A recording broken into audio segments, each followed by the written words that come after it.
Whenever any American's life is taken by another American unnecessarily, whenever we tear at the fabric of our lives, which another man has painfully and clumsily woven for himself and his children, whenever we do this, then the whole nation is degraded. Yet we seemingly tolerate a rising level of violence that ignores our common humanity and our claims to civilization alike. We calmly accept newspaper reports of civilian slaughter in far-off lands. We glorify killing on movie and television screens, and we call it entertainment.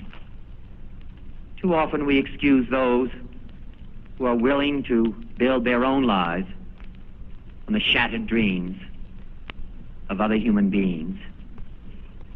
For there is another kind of violence, slower, but just as deadly destructive as the shot or the bomb in the night. This is the violence of institutions, indifference, inaction, and decay.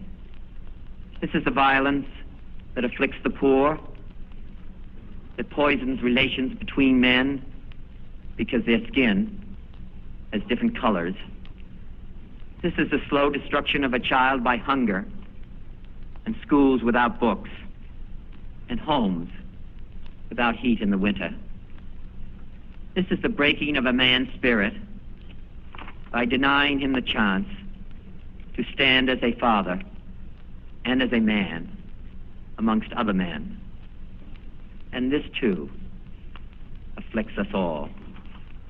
For when you teach a man to hate and to fear his brother, when you teach that he is a lesser man because of his color or his beliefs or the policies that he pursues, when you teach that those who differ from you threaten your freedom or your job or your home or your family, then you also learn to confront others, not as fellow citizens, but as enemies, to be met not with cooperation, but with conquest, to be subjugated and to be mastered.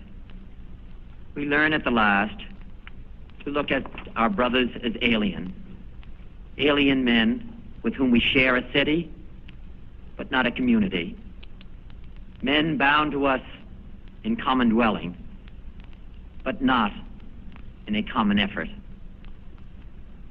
We learn to share only a common fear, only a common desire to retreat from each other, only a common impulse to meet disagreement with force. We must admit the vanity of our false distinctions, the false distinctions among men, and learn to find our own advancement in search for the advancement of all.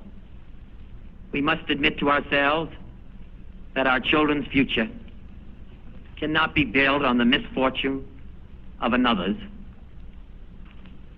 Our lives on this planet are too short. The work to be done is too great to let this spirit flourish any longer in this land of ours. Of course, we cannot banish it with a program, nor with a resolution. But we can perhaps remember, if only for a time, that those who live with us are our brothers, that they share with us the same short moment of life, that they seek, as do we, nothing but the chance to live out their lives in purpose and in happiness, winning what satisfaction and fulfillment that they can.